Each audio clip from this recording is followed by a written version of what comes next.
Harrison, and he's chomping at the bit. He said it's been a great since Brisbane, and can't wait to take on the Sky Blues.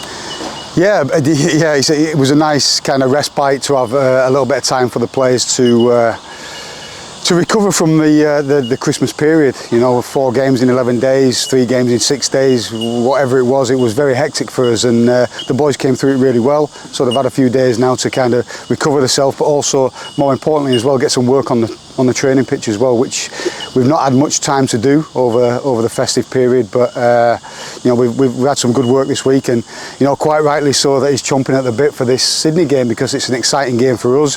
It's going to be a tough game for us, but it's one we're looking forward to. I mentioned to him, I feel like your win against Sydney just recently was one of the best of the season, but you spoke at length in the press conference after Brisbane about the last fortnight in general, that it's been a real turning point for you. Yeah, I think the boys are coming together. The boys are working hard. We've got a great bunch of players. The culture here drives that within the group. We've not had the start we wanted, or what people expect, but listen, we have to deal with that at the Mariners. I speak about it all the time, about the turnover of players and getting players up to speed to what we want, and sometimes it takes a little bit more time than people expect, but we're on the right track. We're working hard every day. We've got a good bunch who are driving that mentality and that culture inside the dressing room, and Steely's one of them who drives that. So listen, we're looking forward to every game, and we're looking forward to this Sydney game. I went over there to watch them against Perth in person, and it's going to be a big task for us, but we've done it before and we can do it again. I think they set a record the other night, the most possessions since stats have started. I think it was about 74%. Yeah, they dominated the game, and you expect a team like that to do that with the players they have. You expect them to, particularly at home as well, to dominate the game. It's how good we can be in those moments when they have the ball, how connected we can be, and we put a lot of emphasis on that with our team, our defensive aspects, but how good can we be with the ball? And there's been a lot of questions around our attacking impetus this year, and yeah, we've fallen short in that area of the pitch, but it's something we're working on. He's delighted that we could get 3 goals against Brisbane, and get players on the score sheet, which is important. But that's what we'll be looking to do. We have to respect the opposition, which we do with Sydney, but all the time we've got to look at ourselves and what we can bring to the game, and that defensive structure will be important, but what we can bring from an attacking impetus as well is also going to be vital. As a former defender in the Premier League, the highest level of football that we know, I was just listening to you the other day talk about your 3 centre-backs and the pathway forward with our skipper back in, Trent Sainsbury. Mm-hmm. That must be exciting for you in the back half of the season. Yeah, we're having Trent back in there is massive. Let's not forget, Trent came in and he'd not played football for a little while when he first came in, and he picked the injury up as well. So he's still working on his fitness. He's a real diligent player, like I've said before in previous press conferences. He does everything to the top of his profession. He's really diligent with everything, and he's driving that every day. So to have him back and his leadership skills is good for us. But we've got good young centre-backs as well. We've got Brian Kaltak, who's not so young, but again, within his professional career, he's quite young. But Nathan Paul, Diesel Harrington, we've got good young players in the team, on the back line as well. And in midfield as well, Hayne Eames, Arthur De Lima, Bailey Brampman, all these players, Dylan Perrott-Cullen in goals. We've got good experience in the team now and good young players coming through. So we want to push that at the Mariners, of course we do, but we want them to perform as well and give them that opportunity. Sydney have got plenty of strike power. All the talk this week though has been about Joe Lolly and the hat-trick. Give us your thoughts, because you were there live, saw it in the stands.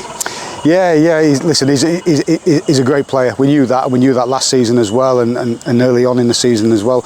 The threat he brings to us is going to be important, that we try and nullify that.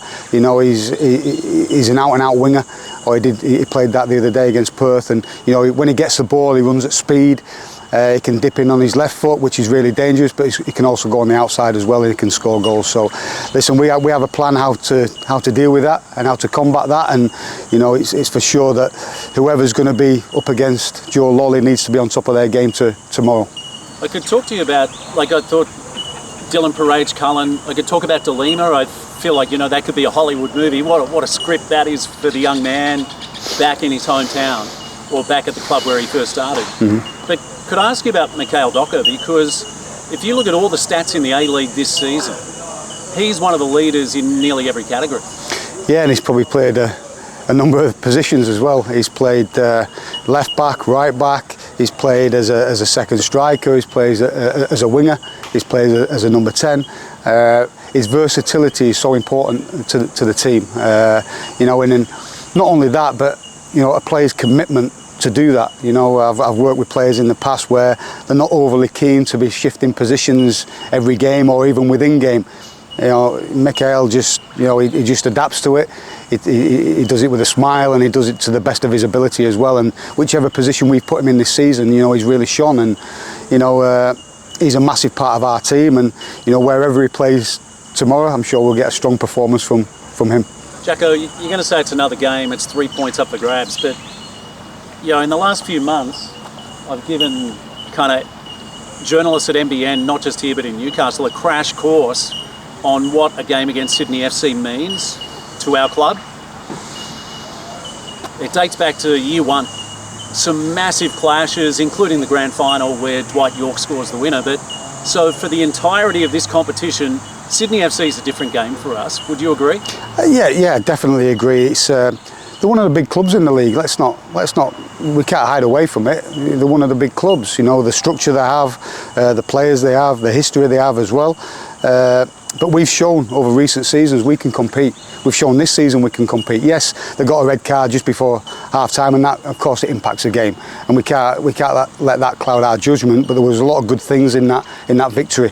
And then you look at the games we had last season against them, when they come out and the press is really high, and they hit us, I think, 3-0 in 20 minutes in the home game, and then they beat us in the away game, and then, you know, we played them in the playoffs. So we've had some fantastic ties against Sydney. So that really makes for a good game tomorrow. You know, they'll be really buoyant after their performance against Perth, and they'll be ready to attack the game, I'm sure. And we've got to be ready to combat that, but also, you know, put our stamp on the game as well. Is what we're trying to do.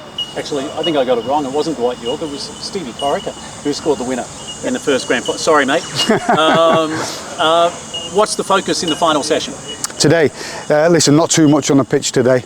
We've got a lot of work in over the last few days, so minimal time on the pitch, just kind of refreshing on a few things in possession and out of possession, walking through a little bit of shape, some set plays, and that's it. Just getting the boys mentally sharp and ready and physically ready to go and attack this game. And you know, we'll be fully ready for it. There'll potentially be some changes within the team as well, but that's what we need to do. We need to freshen things up. We want players who are chomping at the bit to try and get a starting spot in our team. That competition for places is really, really important for me, and we've got a group of players there pushing each other now, so hopefully we can take that into the game tomorrow.